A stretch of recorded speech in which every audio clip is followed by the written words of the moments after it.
أعوذ بالله من الشيطان الرجيم بسم الله الرحمن الرحيم الحمد لله رب العالمين وبه نستعين وهو المعين وصلى الله على محمد وآل محمد. Donc bienvenue à vous toutes et à vous tous pour dans cette sixième session de l'atelier de réflexion coranique en ce samedi 26 mai. Au tout départ, je vais nous rappeler concernant le décès ou l'anniversaire du décès de la femme du prophète, de la première femme et épouse du prophète, Sayyida Khadija, salamullahi alayha, qui est en même temps la mère de Sayyida Fatima, salamullahi alayha, et ainsi la grand-mère de tous les imams.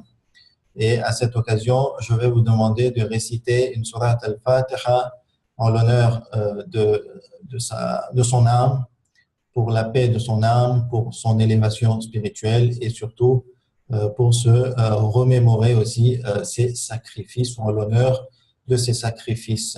Surat al-Fatiha, précédée d'une salawat ala Muhammad wa ali Muhammad. Allahumma salli ala Muhammad wa ali Muhammad. On va donc continuer la récitation de la sourate Ibrahim avec la page 260.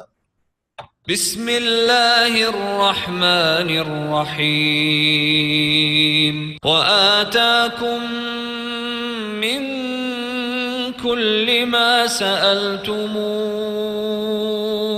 وإن تعدوا نعمة الله لا تحصوها إن الإنسان لظلوم كفار وإذ قال إبراهيم رب اجعل هذا البلد آمنا واجنبني وبني أن نعبد الأصنام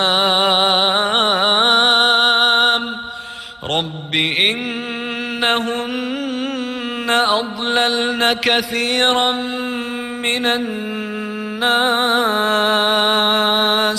فمن تبعني فإنه مني ومن عصاني فإنك غفور رحيم ربنا إني أسكنت من ذريتي بواد غير ذي زرع عند بيتك المحرم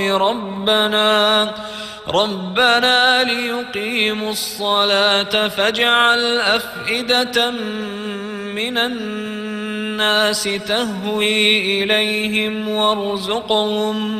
وارزقهم من الثمرات لعلهم يشكرون ربنا إنك تعلم ما نخفي وما نعلن وما يخفى على الله من شيء في الأرض ولا في السماء الحمد لله الذي وهب لي على الكبر إسماعيل وإسحاق إن ربي لسميع الدعاء رب اجعلني مقيم الصلاة ومن ذريتي ربنا وتقبل دعاء ربنا اغفر لي ولوالدي وللمؤمنين يوم يقوم الحساب ولا تحسبن الله غافلا عما يعمل الظالمون إنما يؤخرهم ليوم تشخص فيه الأبصار. صدق الله العلي العظيم.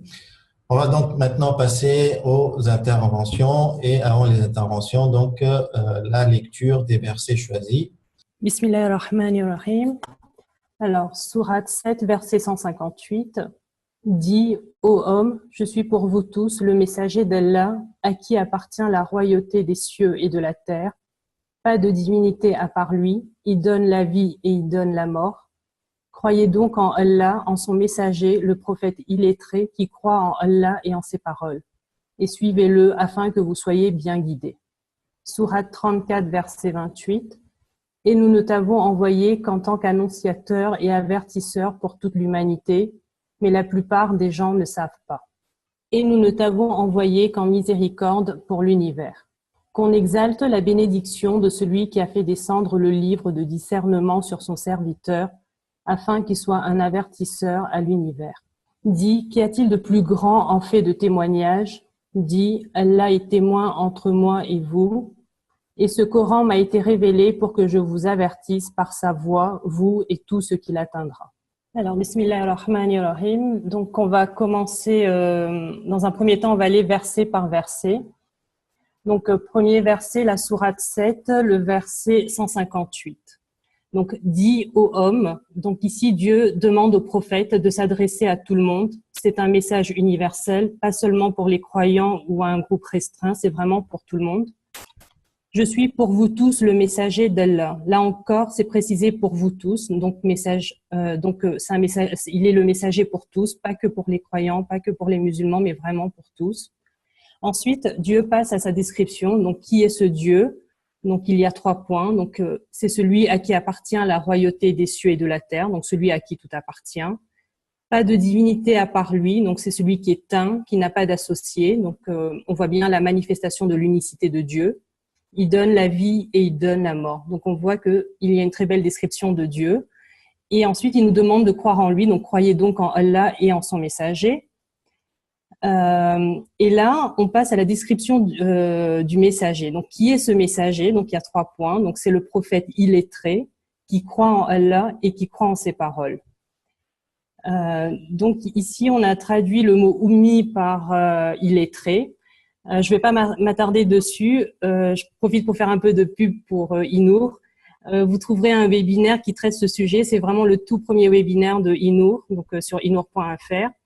Le sujet, c'était le prophète savait-il lire ou écrire? Donc, vous y trouverez différentes définitions du mot ummi et différentes opinions des savants. Certains disaient que le prophète ne savait pas lire et écrire. Certains disaient qu'il savait lire et écrire. Et certains disaient qu'il lisait et écrivait après la prophétie. Donc, vous avez tout un webinaire dessus. Donc, moi, quand j'ai lu cette partie du verset, ça m'a fait un peu sourire parce que quand Dieu se décrit, il utilise de très beaux sifat. Il a tout le royaume des cieux et de la terre. Mais pour décrire le prophète, qui a énormément de qualités, il utilise le mot ummi. Donc, bien qu'en soi, ce n'est pas un défaut de ne pas lire et écrire, et que ce sont juste des outils pour accéder à la science, ça m'a fait quand même un peu sourire parce que on se dit que le prophète a tellement de qualités et ici Dieu a choisi le mot ummi et en plus dans le verset précédent on retrouve encore ce mot en fait. Donc du coup, pourquoi avoir choisi ce mot, je ne sais pas. Je ne sais pas s'il y a une explication. Pourquoi avoir choisi cette description du prophète. Ensuite, il compte la suite du verset, et suivez-le afin que vous soyez bien guidés. Donc ici, la guidance, c'est suivre le prophète. Donc que veut dire suivre le prophète? Donc on parle de croire en Dieu et en ses paroles, mais croire ne suffit pas. En général, quand on croit à quelque chose, on adopte la chose. Donc suivre l'exemple du prophète, c'est non seulement croire, mais il faut que les actions suivent. Donc croire ne suffit pas. Donc les mots-clés de ce verset, par rapport au verset choisi, donc je pense que c'est au homme et le mot guider. Donc en fait c'est c'est le côté c'est pour l'universalité de la chose. Donc on verra dans les versets suivants pourquoi on a choisi ce verset. Alors, donc dans le second verset, il y a 2 points, donc de la sourate 34, verset 28. Donc il y a 2 points dans ce verset. Le premier concerne le prophète. On dit bien que ce n'est qu'un annonciateur et qu'un avertisseur. En gros, c'est un guide. Il n'est là que pour nous obliger à faire. Il n'est pas là pour nous obliger à faire quoi que ce soit. Il a juste un message à transmettre. Donc on avait vu un genre de verset similaire il y a quelques jours. Donc où je crois que c'était Lamien qui nous disait, qui avait étayé ce sujet. Et le deuxième point de ce verset, c'est alors le message s'adresse à qui? C'est un message pour toute l'humanité. Donc là encore, on voit le côté universel du message. Le troisième verset, la sourate 21, verset 107, il y a 2 points aussi. Donc le premier point, c'est la raison de son envoi, donc de l'envoi du prophète. Donc il a été envoyé par miséricorde, donc on voit la bonté de Dieu. Et le deuxième point de ce verset, c'est à qui, pour qui, donc c'est pour l'univers. Donc encore une fois, on voit l'universalité du message. Le quatrième verset, donc c'est la sourate 25, verset 1. Donc il y a 3 points. Donc le premier point, c'est concernant le mot Furqan. Ici, on parle du Coran, selon moi, donc traduit par le livre de, donc Furqan, on a traduit par le livre de discernement. Donc je pense qu'on fait référence au discernement entre le vrai et le faux, entre le bien et le mal. Le second point, ça concerne le serviteur. Donc, le livre est descendu sur son serviteur afin qu'il soit un avertisseur. Donc, encore une fois, on voit bien que le prophète est là juste pour avertir et transmettre le message divin. Et troisième point, donc à qui? À l'univers. Donc, encore une fois, l'universalité du message. Ensuite, le dernier verset, donc de la sourate 6, verset 19. Donc là, il y a 3 points. Alors, au départ, le verset commence par « Dit, qu'y a-t-il de plus grand en fait de témoignage? Dit, Allah est témoin entre moi et vous. » Donc, le début du verset, je ne comprends pas trop pourquoi on parle de témoignage. Les versets précédents ne m'ont pas aidé. En tout cas, moi, ce que je comprends, c'est que le prophète prend Dieu en témoin, donc c'est une chose très importante. Donc, on suppose qu'il est avec un groupe de mécréants ou quelque chose du genre et que ça concerne vraiment une affaire importante pour qu'il prenne Dieu en témoin.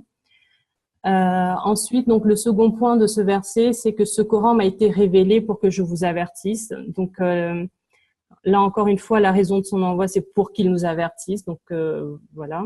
Et le troisième point de ce verset, donc à qui? À vous. Donc je pense qu'il s'adresse au groupe, à ce groupe de personnes. Et à tout ce qu'il atteindra. Donc, en gros, au reste du monde, à qui le Coran atteindra.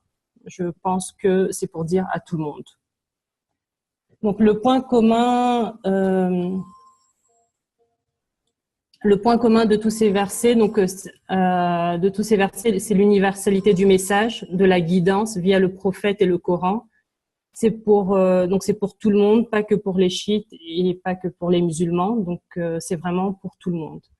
Donc, en conclusion, ce que je retire de ces versets, c'est qu'on doit propager le message divin, pas que chez nous, pas que chez les chiites, pas que chez les musulmans, mais à l'univers, à toutes les religions, à tout le monde.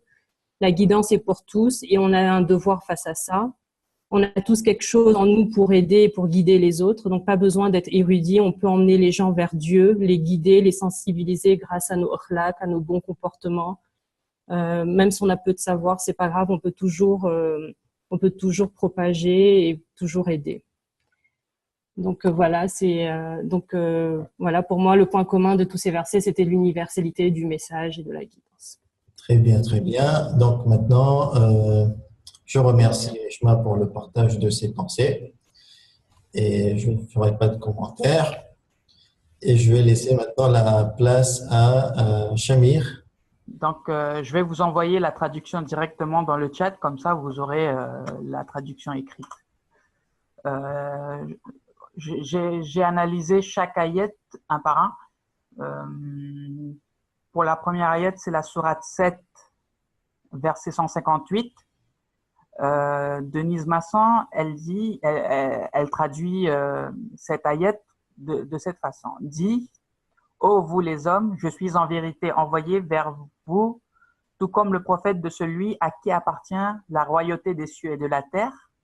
Il n'y a de Dieu que lui, c'est lui qui fait vivre et qui fait mourir. Croyez en Dieu et en son envoyé, le prophète des infidèles qui croit en Dieu et en ses paroles, suivez-le. Peut-être alors serez-vous dirigés. Vous aurez compris que j'ai habilement évité le débat sur l'illettrisme du prophète. Donc là, on voit que Dieu parle à l'impératif avec un ton solennel pour que le prophète annonce qu'il est l'élu de Dieu, l'unique, celui qui donne la vie et la mort. Jusqu'à là, rien de nouveau. et nous ordonne de croire, Dieu nous ordonne de croire en lui et aux messagers. Allah affirme que le prophète, c'est le prophète de tout le monde, parce qu'il dit que c'est le prophète des infidèles qui croient en Dieu et en ses paroles. Ses paroles, c'est écrit en pluriel en fait, donc j'ai supposé que c'est par rapport aux différentes révélations, les différents livres divins qui ont été révélés en fait. Et donc, théoriquement, le prophète, c'est le prophète de toutes les religions monothéistes. Donc, Dieu demande à ce qu'on le suive, et il dit, peut-être alors serez-vous dirigés. Même si on suit le prophète, ce n'est pas certain qu'on soit dirigé sur la bonne voie. Il a bien dit peut-être. Ensuite, il y a la sourate 34, verset 28. Alors, je vous envoie ça. Tac. Nous t'avons envoyé à la totalité des hommes uniquement comme annonciateur de la bonne nouvelle et comme avertisseur, mais la plupart des hommes ne savent pas. Dieu affirme que le prophète est envoyé à la totalité des hommes, donc cela suppose que c'est un message universel à nous transmettre. Un message supposé positif, étant donné qu'il parle de bonnes nouvelles, mais le terme avertisseur peut paraître plus négatif. On avertit quand il y a un danger. Quelques ayats plus tard, on a la réponse, ça parle du jour du jugement, donc il faudrait peut-être faire attention à ce jour du jugement, théoriquement, enfin, d'après ce que je comprends. Ensuite, la sourate 21, verset 107, je vous l'envoie aussi.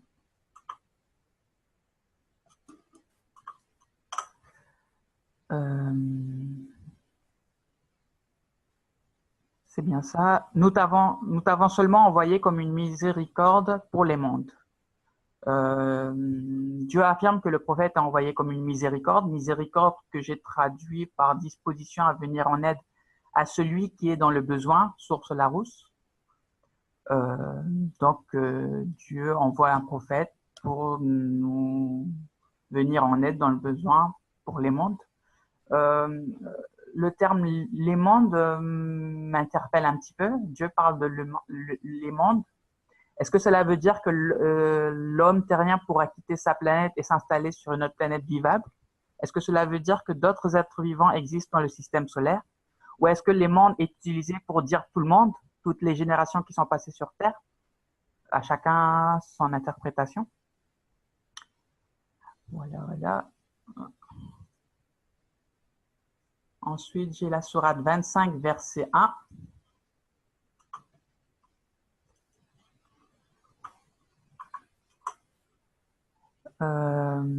Béni soit celui qui a révélé la loi à son serviteur afin qu'il devienne un avertisseur pour les mondes.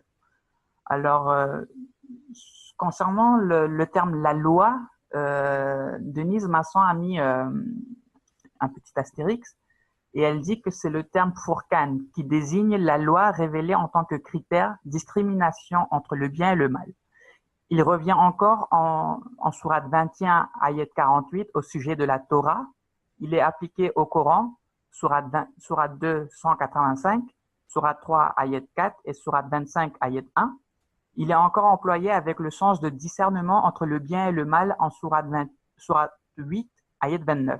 Et entre les justes et les incrédules en sourate 8, ayat 41. Ça, c'est pour le terme Furqan. Donc, je suppose qu'on parle du Coran, en fait, hein, qui serait du coup, qui permettrait de discerner le bien et le mal, et qu'il devienne un avertisseur pour les mondes. Donc, on ne sait pas si on parle d'une autre planète supposée ou pas.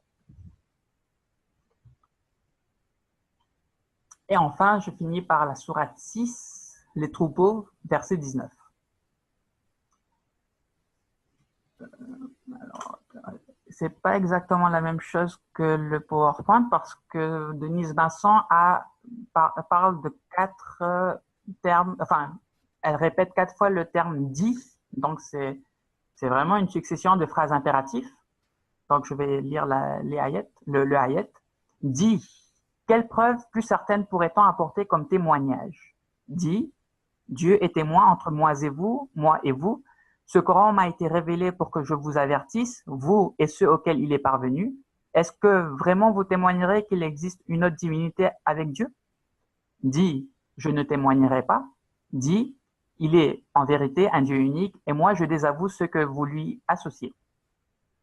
Donc là, on voit qu'il y a une succession de phrases impératives de Dieu pour le dernier prophète qui affirme qu'il est le messager qui doit révéler le message, avertissement, à ceux devant lui et ceux qui auront vent du message divin.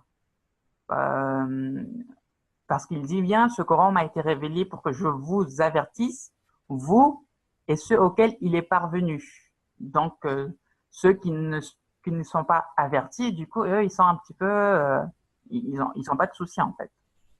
Donc, ça suppose que ceux qui n'auront pas le message sont sauvés, du coup, point d'interrogation. Puis l'ordre est donné au prophète de réaffirmer l'unicité de Dieu en se désavouant des polythéistes. Voilà, voilà. Très bien, merci beaucoup. Donc, on a remarqué que les deux intervenants ont bien adopté la façon de l'exégèse selon l'ordre coranique, verset par verset, essayer de détailler, essayer de comprendre les termes difficiles. Chez Shamir, on a vu que le terme monde, alamin, était sujet de réflexion et de questionnement.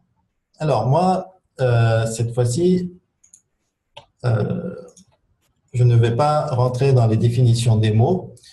Et pourquoi? Parce que je n'ai pas adopté cette fois-ci, je ne me suis pas inspiré, je ne me suis pas référé au tafsir de Al-Mizan ou de Cheikh Makarim Shirazi ou Sayyid Fadlallah ou Cheikh Sadiq Tahrani ou Cheikh Mournier qui, eux, ont tous proposé leur exégèse selon l'ordre chronologique, pas chronologique, selon l'ordre des sourates et des versets. Cette fois-ci, je me suis référé à Cheikh Subhani, qui, lui, a deux types de tafsir. Et parmi donc, ces deux types de tafsir, il y a Mafahim al-Qur'an. Donc, je vous le présente. C'est un tafsir qui a été récemment écrit et ça a été rédigé par un de ses élèves et même un compagnon qui l'a beaucoup accompagné dans sa vie intellectuelle et vie de Hawza. Et on trouve ce tafsir en 10 volumes. C'est un tafsir thématique, tafsir des Mawdou'i. On avait fait part de ce point l'année dernière et présenté la différence entre tafsir thématique et tafsir selon l'ordre chronologique des sourates, selon l'ordre des sourates. Et même, il y avait différentes définitions du terme exégèse thématique ou tafsir Mawdou'i. Vous pouvez vous référer à ces cours de l'année dernière.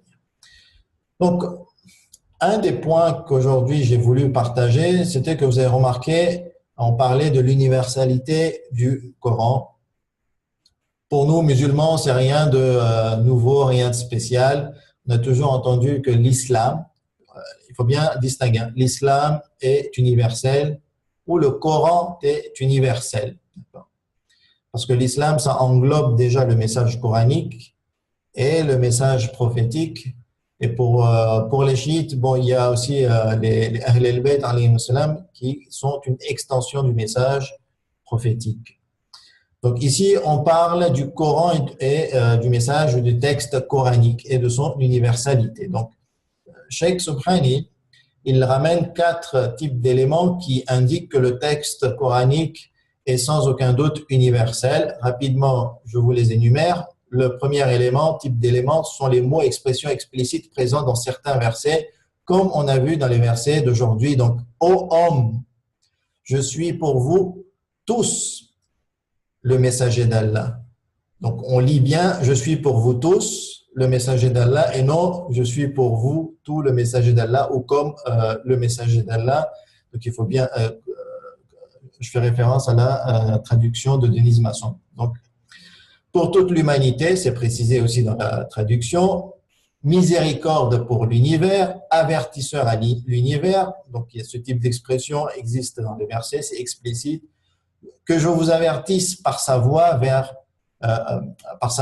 vous et tous ceux qui l'atteindra. le verset qu'on a lu aussi. Le Coran a été descendu comme guide pour les gens, Hudal linnas, donc ce verset, verset du jeûne qu'on lit aussi tous les jours. Deuxième type d'élément, c'est l'expression Ya ayyuhan nas. À plusieurs endroits du Coran, plus de 20, on trouve cette expression. Et à partir de là, quand on compare les expressions coraniques où le Coran, où Dieu s'adresse aux gens ou à des types particuliers de gens, on remarque qu'il y a Ya ayyuhan nas, Ya ayyuhal ladhina amanu, Ya ahlal kitab, Ya ayyuhan nabi, Ya ayyuhal ladhi unzila ilayhi dhikr. Et donc là, quand on prend l'expression ô homme, on voit que ça a un caractère très universel, très général, très répandu, et ce n'est pas spécifique à une tranche limitée de la population. Troisième type d'élément, certains versets de préceptes ou lois cités dans le Coran utilisent des termes à portée universelle, à caractère très général. Par exemple, وَلِلَّهِ عَلَى النَّاسِ وَلِلَّهِ عَلَى النَّاسِ حِجُّ الْبَيْتِ مَنِ اسْتَطَاعَ إِلَيْهِ سَبِيلًا. Il incombe aux hommes, pas uniquement aux croyants, à celui qui en possède les moyens d'aller pour Dieu en pèlerinage à la maison.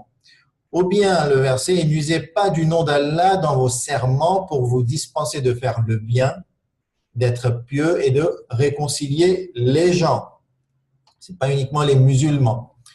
Et enfin, quatrième type d'éléments sont que les enseignements coraniques, que ce soit le dogme et surtout croire en l'existence de ce Dieu parfait, sublime, suprême, absolu, totalement indépendant, et le jour du jugement, ou bien les préceptes moraux, éthiques, ces enseignements coraniques sont en total accord avec les prédispositions innées chez l'homme.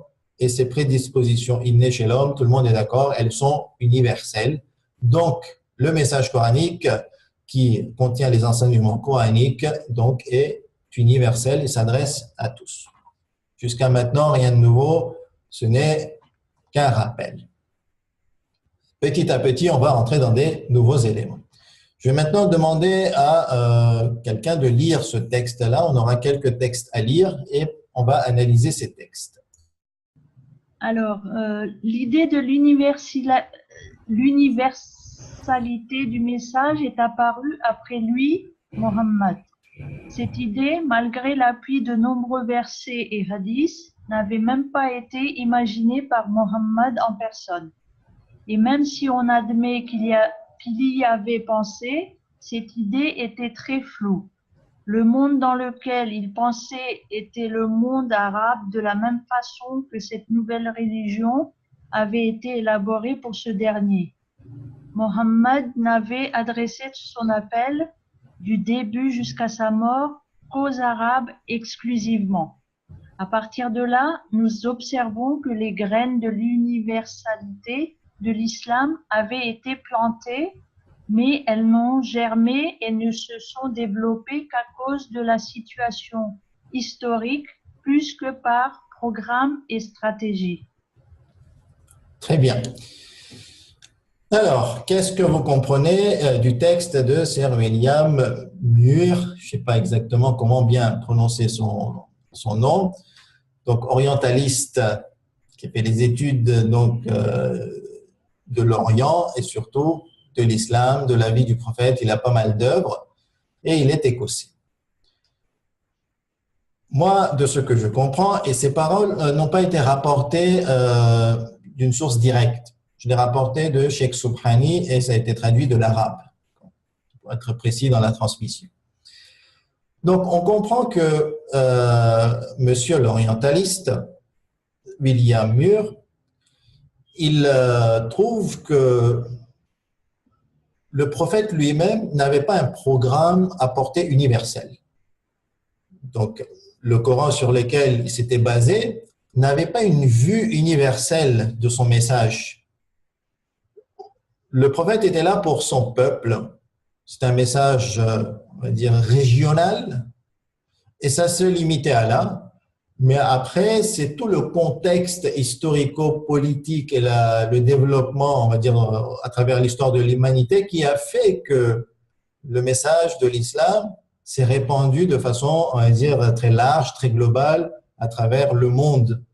Pourtant, même si on trouve, on va dire, des informations, des versets, peut-être des hadiths par-ci, par-là, le prophète lui-même n'avait pas du tout programmé, il n'avait même pas pensé à répandre cette religion à travers le monde et à en faire une religion universelle.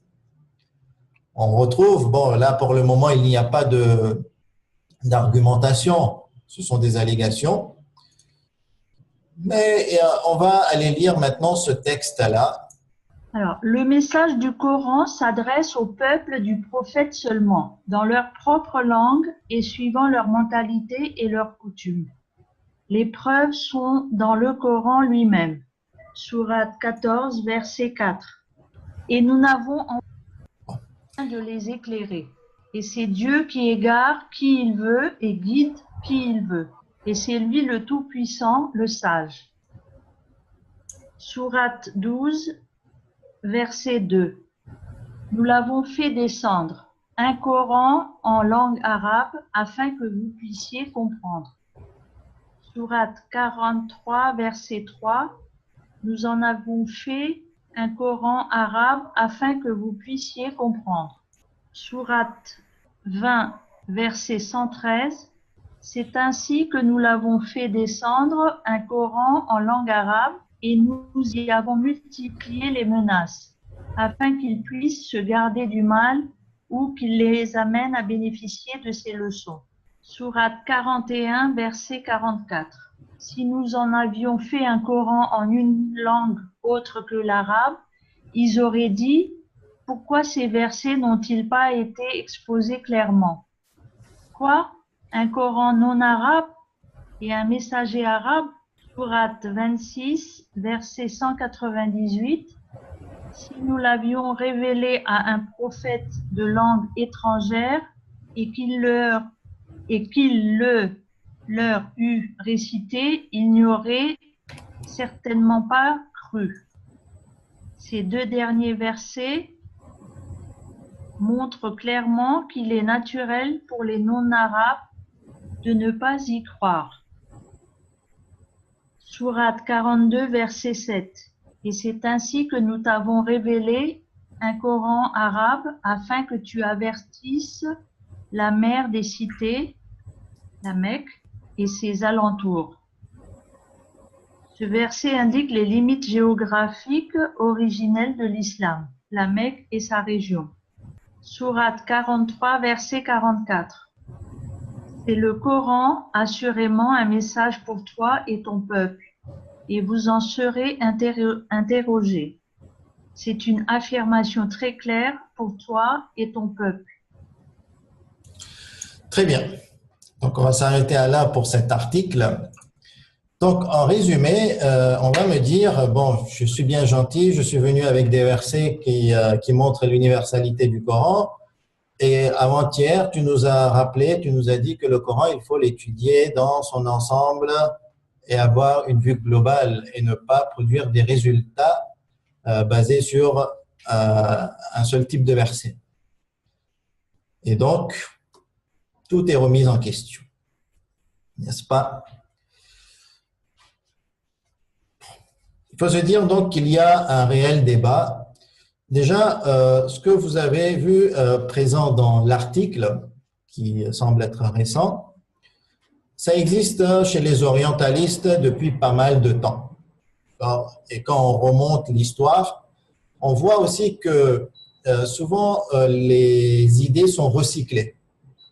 C'est comme ça, toutes les idées elles se recyclent, elles viennent avec une nouvelle image, avec de nouveaux habits, et l'idée de base, finalement, elle est la même.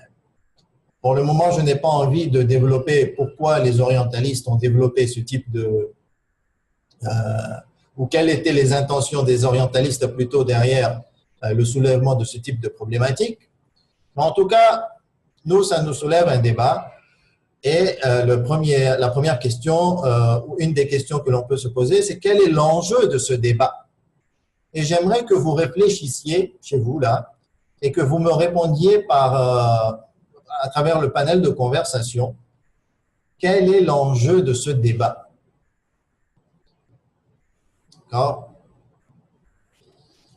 Le temps que vous trouviez vos idées, que vous les rassembliez, que vous m'écrivez, rapidement, je vais vous faire part de la réponse de Cheikh Subhani concernant ces interrogations ou ces objections. Sachant que Cheikh Subhani, dans son tafsir, il a très très bien développé. Au départ, il a pris les versets indiquant l'universalité du message coranique, du Coran, et ensuite il a abordé les problématiques, les objections.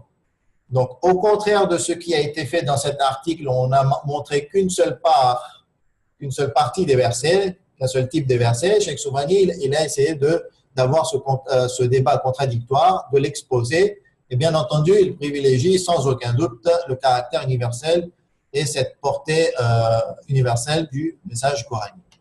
Rapidement, il répond que, en fait, quand on combine les deux types de versets, ceux qui sont des versets particuliers, j'appelle ça particulier parce qu'ils s'adressent, on va dire, au prophète de telle façon que son message est limité à son peuple, à l'Arabie ou aux Arabes.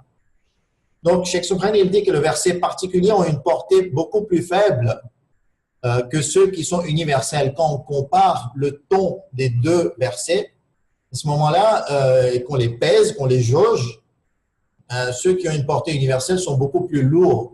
Ça, on le ressent clairement dans le texte coranique après la combinaison et la comparaison de ces textes.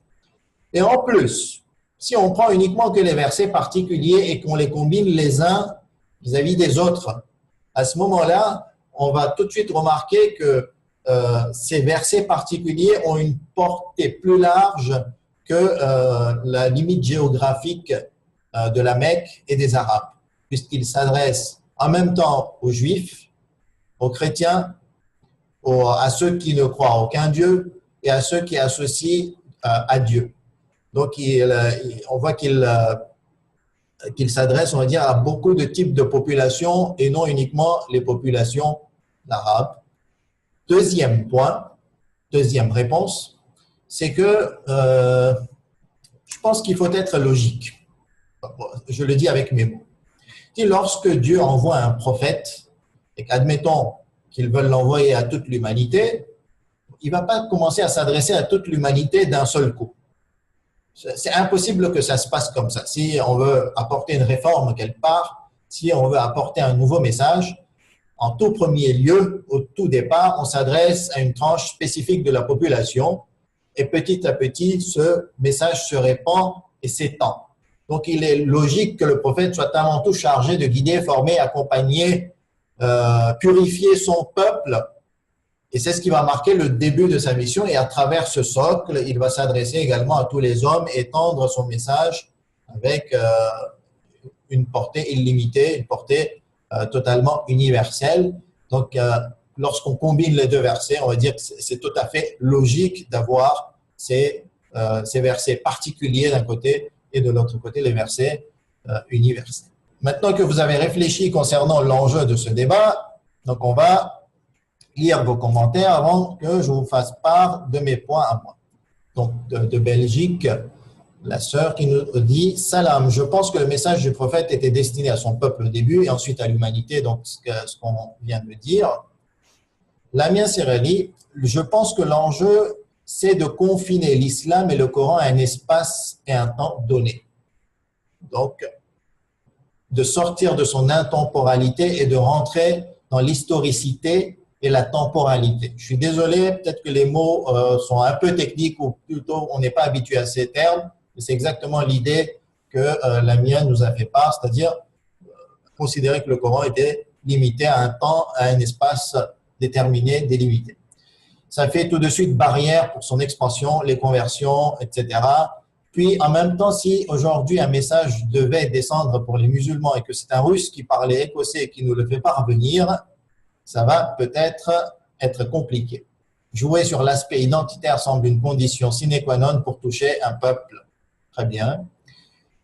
GR, prophète égale miséricorde pour l'univers, donc pour tous. Ok, donc il faut développer plus. Quel est l'enjeu de ce débat? On veut plus de détails. VSN, l'enjeu, c'est justement que cette méthode logique, d'où en premier aux Arabes et après aux autres, je ne sais pas si j'ai bien compris, et que là, la réponse aussi, elle répond à ce que j'ai demandé. Je n'arrive pas à bien comprendre. Zaynul, Dieu a dit, nous avons des péchés, aucun envoyé sans qu'il parle la langue de son peuple et puisse lui exposer clairement son message. Très bien. On attend la suite. Pour le moment, quel est l'enjeu entre le débat? Est-ce que le message coranique est universel ou limité au peuple arabe tel qu'il a été dit par l'orientaliste que l'on a cité et par celui qui a rapporté dans Mediapart? Azim, le prophète est le dernier de son genre et si on approuve l'universalité du message, eh bien cela revient à islamiser le monde. Très bien, ça c'est clair. Donc l'enjeu, il est fort. Il faut donc arabiser l'islam pour la préservation des autres religions. Cette deuxième phrase, je ne la comprends pas bien. Il faut donc arabiser l'islam pour la préservation des autres religions. Je ne perçois pas pleinement l'idée. S'il peut apporter des détails, on peut lui donner aussi la parole. Bon. Le débat, il est lancé. Moi, je vais le continuer avec des éléments que je vais apporter sur l'enjeu de ce débat. Et ensuite, ceux qui souhaitent rester donc, dans la discussion, pour la discussion, ils peuvent rester. Le premier enjeu, c'est celui qui a été cité aussi par Lamia et par Azim, c'est que l'islam est un mode de vie particulier. S'il n'est pas universel, c'est particulier, c'était particulier. Le message, regardez, on ne touche pas au caractère divin du message. Ici, on admet que le message est divin, il vient de la part de Dieu, il n'y a pas de doute. Mais comme le Coran, si on va vers cette hypothèse, mais comme le Coran n'est pas universel, il est adressé à un peuple, à une région géographique, donc à un mode de vie particulier et à une culture particulière, à ce moment-là, vous les musulmans, vous n'avez rien compris du départ jusqu'à la fin. Vous n'aviez même pas à être musulman en Inde ou en Australie, puisque ce message divin n'était adressé qu'à une frange de la population ou de l'humanité. Et le résultat, ce qui a été dit aussi par les deux participants, c'est qu'il n'y a pas à répandre l'islam. Il n'y a pas à faire du tablir, parce que vous savez très bien, si on rentre dans les jeux des intentions ou les jeux entre les religieux, la prééminence de l'un vis-à-vis de l'autre, automatiquement l'islam gêne les autres religions, ça, ce n'est pas un secret. Et si on regarde et on analyse quelle est la force de cette propagation de l'islam, ce sont les musulmans eux-mêmes, parce qu'ils ont compris ce message de telle façon que le message est universel. Et vous avez vu comment la première intervenante, Rishma, elle a dit les choses avec catégorie. Nous avons le devoir de faire part de ce message coranique à toute l'humanité. Donc les musulmans ont pris cela comme un devoir très très fort, basé sur cette idée d'universalité de l'islam. Donc, si on arrive à mettre en avant l'invalidité de cette idée et le caractère vrai du fait que l'islam était particulier, n'était pas universel, à ce moment-là, il n'y a pas à le répandre, il n'y a pas à l'étendre, il n'y a pas à faire du tablir. Et arrêtez-vous, ô les musulmans, de croire que c'est un devoir pour vous d'islamiser tout le monde. Donc ça, c'est le premier enjeu. Deuxième enjeu, ça touche un sujet que l'on nomme le pluralisme religieux. Il faut dire que le terme pluralité ou pluralisme, lorsqu'il est associé à la religion, il y a plusieurs sens qui émergent. Et il faut bien distinguer tous les sens. Certains sens sont acceptés par les savants traditionnels musulmans et chiites, d'autres non. Un des sens, c'est la pluralité de la vérité. C'est-à-dire que la vérité, en fait, a plusieurs formes et que chacun a une forme de la vérité et que chacun est dans le vrai. Et ce sens-là, où il y a une relativité dans la vérité, une pluralité, c'est un terme que moi je traduis. Pour le moment, je ne rentre pas dans les détails, mais si on dit que chacun a raison, même s'ils sont complètement dans l'antagonisme, ils sont aux antipodes l'un de l'autre, ils sont complètement en contradiction, là aussi, selon ce truc-là, on pourrait dire qu'ils ont tous les deux raison. Et à ce moment-là, on va vers le caractère totalement et absolument inclusif de l'islam. Et le salut est pour tout le monde, sans aucune exception. Il n'y a pas ensuite donc à aller voir la différence et la contradiction entre les morales, les éthiques, les lois, le dogme, etc. L'islam, en fait, est inclusif. Ici, l'universalité, on va dire l'enjeu de l'universalité du Coran n'est pas lié directement à la pluralité, mais il est lié. Les deux sujets sont liés, puisqu'ici on parle de l'universalité du salut à partir du message coranique. Et donc ici, ça ouvre la porte à un bon webinaire pour le futur, Inch'Allah. Enfin, le troisième enjeu que moi j'ai cité, ce n'est pas du tout exhaustif, c'est l'universalité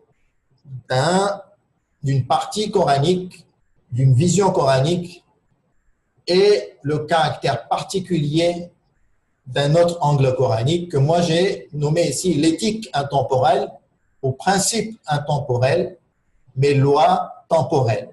C'est-à-dire qu'au niveau des principes moraux et éthiques, c'est universel, mais en termes de loi et de certaines règles ou préceptes de la vie, c'est historique, c'était lié à une région particulière, à un peuple particulier, à une culture particulière. Et à ce moment-là, ça résulte de l'obsolescence de la charia. Et ce débat est intensément ouvert depuis maintenant 70 ans, 80 ans à peu près. Actuellement en France, on le vit. Il est très très présent entre les musulmans. D'accord ? Donc ici, le débat de l'universalité du message coranique, ça ne touche plus maintenant les non-musulmans. Ça concerne les musulmans, puisqu'il y a, on va dire, universalité relative. Et concernant ce débat, je rapporte ici une partie d'un article qui a été cité, où Fazlur Rahman a été cité, et je vais le lire, et ensuite on va essayer de conclure et passer à la discussion. Donc, Fazlur Rahman peut soutenir que le Coran est la réponse divine à travers l'esprit du prophète à la situation socio-morale de l'Arabie. Il est donc impératif de connaître et même de comprendre quelle était cette situation pour trouver le sens du message coranique. Ce sur quoi insiste Rahman, c'est sur la nécessité de comprendre le Coran comme message divin, certes, mais comme révélation divine à travers le prisme de la situation concrète à laquelle était confronté l'homme Mohammed. C'est à partir de cette situation qu'il convient d'interpréter le Coran en partant de l'hypothèse que ce qui est dit est en rapport avec une situation singulière. Donc, si d'un côté, en tant que révélation divine, le Coran a un message universel et vaut pour tous les musulmans de chaque pays, c'est d'un côté, lorsque son contenu aura été dégagé de la gangue particulière, historiquement, socialement déterminée, que le message universel, différent du contenu littéral, sera découvert.